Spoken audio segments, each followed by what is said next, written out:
you doing today? I'm well. How are you doing? I see you got that great poster behind you. Look, I was there with y'all. I was just trying to make sure everybody was okay on their journey.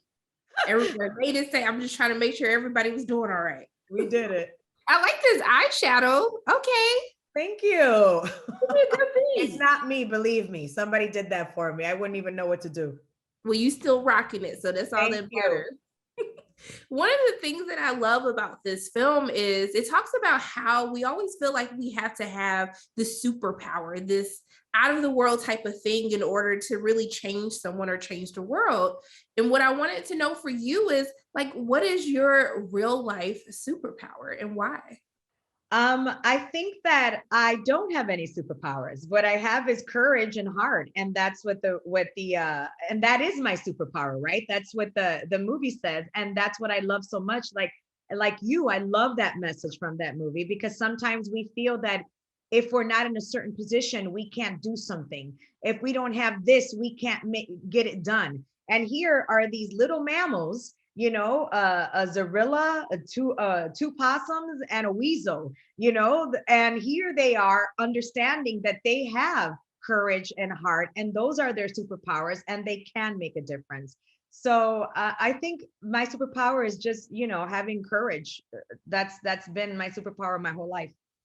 But you know what? That's something having courage and being fearless, like in this film, it's something that it's a trait that you think that you have. And then it's not until you go through tough times or you have this like light bulb moment where you're just like, okay, now this is what it truly means to like have courage and be fearless. And is there a moment, either personally or professionally, was like that aha moment, like, okay, now I'm living within my courage and being fearless? I think the moment I left my home in Chicago and, moved, out at a young age to move to New York, I think from then on it was a courage going forward because when you leave that young, not knowing anybody and, going for your dreams, from then on, I could never turn back. So I think that's probably the most courageous thing I ever did. And that made me realize how much I wanted this and that I was really going to accomplish it. I always wanted to ask someone that's someone who's in front of the camera but also does voice acting. I wanted to know, like, what are some of the things that you get out of voice acting that has probably made you even better for your on-camera work? Well, you have so much freedom with voice acting. I mean, nothing is too big, nothing is too, it's like you can go in there and just create all of these things and be as wacky and eccentric and funny and outrageous as you possibly can be. And sometimes when you're not put in a box, you have a lot of fun with it. So I think that freedom can translate sometimes to your live action stuff because you take more chances. Probably, I think so. There's maybe more chances taken because you just did it the other day in the booth, so let me try it here.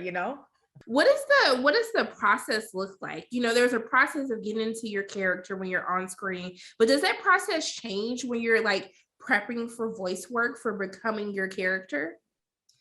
It hasn't changed for me, but the process for me in this project it was effortless. It was just a lot of fun. It was effortless. I didn't feel any pressure. I didn't feel any intimidation. I just felt like I was having a really good time. And I also, because they asked me to do it, I realized that, okay, well, they know what I sound like and they think it's going to work. So, that's half of it. And now I just got to go and deliver.